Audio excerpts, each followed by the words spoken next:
टेंबू योजना म्हटलं की सर्वात पहिलं आठवणारं नाव म्हणजे माननीय श्री अनिलभाऊ बाबर।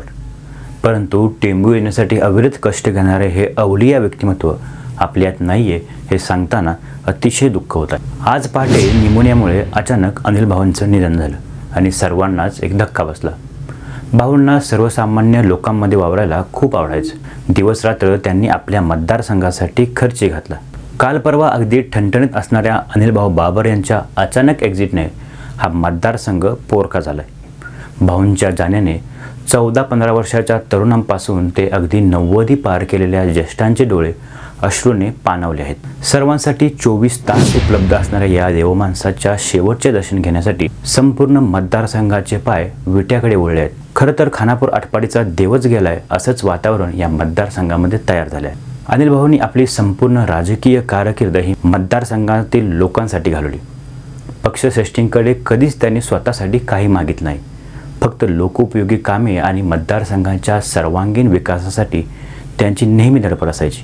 पाठीमागच्या काळामध्ये भाजप आणि शिवसेना शिंदे गट यांचं सरकार स्थापन झालं त्यावेळी अनिलभाऊ बाबर यांचं नाव कॅबिनेट मंत्रिपदासाठी चर्चेत होतं। त्याबद्दल पत्रकारांनी अनिलभाऊंना प्रश्न विचारला असता मंत्रिपदापेक्षा सर्वसामान्य जनतेची कामं करणे आणि मतदारसंघाच्या सर्वांगीण विकासासाठी निधी उपलब्ध करणे यात मला जास्त आनंद आहे असं निस्वार्थ मत अनिलभाऊंनी यावेळी प्रदर्शित केलं। असा हा कामाचा माणूस पाणीदार आमदार झाल्याने खानापूर आटपाडीमध्ये मोठी पोकळी तयार झाली आहे जी भरून निघणं अशक्य आहे। अनिलभाऊंनी आपला राजकीय जीवन प्रवासाची सुरुवात केली ती स्वतःच्या गाव गारडी येथून। फक्त 19 वर्ष वय असताना ते गारडी गावचे सरपंच झाले।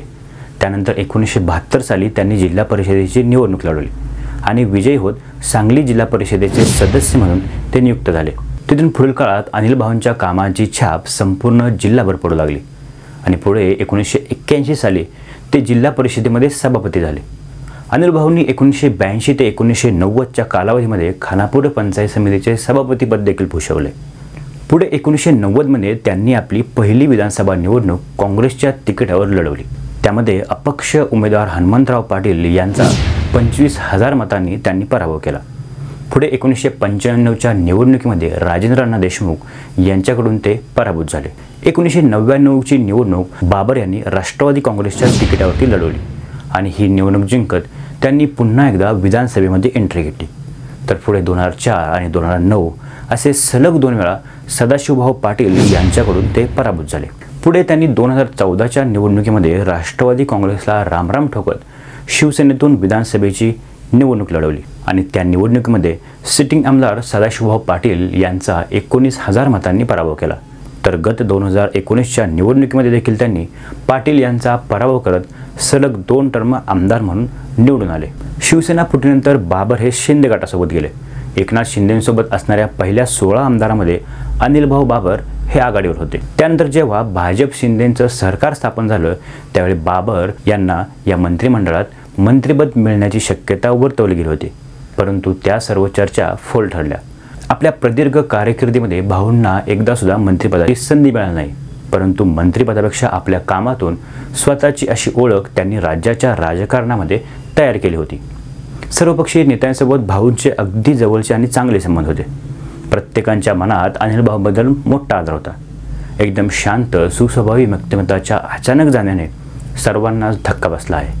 तसं पाहायला गेलं तर खानापूर आटपाडी हा मतदारसंघ आवर्षण क्षेत्रात येतो। सततचा दुष्काळ येथील लोकांच्या 5वीला पुरलेला होता। पाण्यासाठी डोक्यावरती घागर घेऊन कित्येक किलोमीटरची वाट चालावी लागायची। तेव्हा फक्त कुठे पिण्यासाठीच्या पाण्याची सोय व्हायची। हा मतदारसंघ त्या काळात कोणी फिरला असेल तर संपूर्ण भकास माळरान आणि सुकलेली कुसळे आपणाला पाहायला मिळायची। शेतामध्ये फक्त ज्वारी आणि बाजरी पिकायची, ती पण रामभरोसेच। वेळेवर पाऊस पडला तर हातात पीक यायचं, नाहीतर अर्ध्यातून पीक जळून जायचं। शेतीपूरक व्यवसाय करायचे झाले तर इथे माणसांना पाणी मिळायची पंचायत होती, तिथे मुख्य जनावरांचं काय घेऊन बसला। गावोगावी वर्षानुवर्ष टँकरने पाणी पुरवठा केला जात होता। अशी भयानक परिस्थिती या मतदारसंघामध्ये होती। निसर्गाची साथ नसल्याने आणि पर्जन्यमान अतिशय कमी असल्याकारणाने हा मतदारसंघ अतिशय मागास आणि आर्थिकदृष्ट्या दुर्बल होता। सततच्या दुष्काळी झळा सोसणारा येथील माणूस आपल्या पोटाची खळगी भरण्यासाठी आपलं हक्काचं गाव सोडून मुंबई पुणे तसेच परराज्यामध्ये कामासाठी जात होता। हे सर्व चित्र अनिल भाऊंना बदलायचं होतं आणि आपला मतदारसंघ सुजलाम सुफलाम करण्याचं दिव्य स्वप्न त्यांनी त्यावेळेस पाहिलं आणि पुढील काळात त्यांनी ते स्वप्न पूर्ण देखील करून दाखवलं। सर्वचर्चित असणाऱ्या टेंबू योजनेला 1996 साली मंजुरी मिळाली। अनिल भाऊ बाबर यांच्यासोबत अनेक ज्येष्ठ नेत्यांच्या पाठपुराव्याला यश आले। त्यानुसार कृष्णा नदीवर कराडजवळील टेंबू गावात मोठा बराज बांधून पाणी अडवणे आणि तिथून ते पाणी उचलून कित्येक किलोमीटरपर्यंत जाणार असे तंत्रज्ञान उभारले जाणार होते। त्यामुळे या योजनेला विज्ञान आणि तंत्रज्ञानाच्या आजच्या युगातील अफाट असा नमुना म्हणून गणले गेले। दुसरीकडे आशिया खंडातील सर्वात मोठी योजना म्हणून देखील या योजनेकडे पाहिले गेले। त्या योजना पूर्ततेसाठी अनिल बाबर हे सातत्याने पाठपुरावा करत राहिले आणि वेळोवेळी निधी मंजूर करत या योजनेचे विविध टप्पे त्यांनी पूर्णत्वास नेले।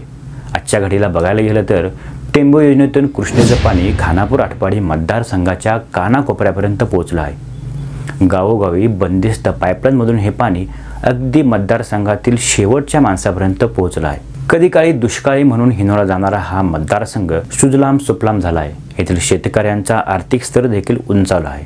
डाळिंब, द्राक्षे, शिमला मिरची, शेवगा, ऊस यांसारख्या फळांचे खानापूर आटपाडी हब बनले आहे।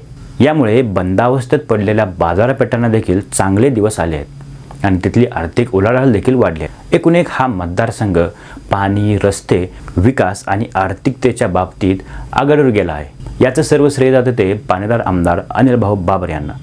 परंतु आपल्या संपूर्ण मतदारसंघात सोन्याचे दिवस आणणारे हे व्यक्तिमत्व आपल्यात नाहीये यावर विश्वासच बसत नाही।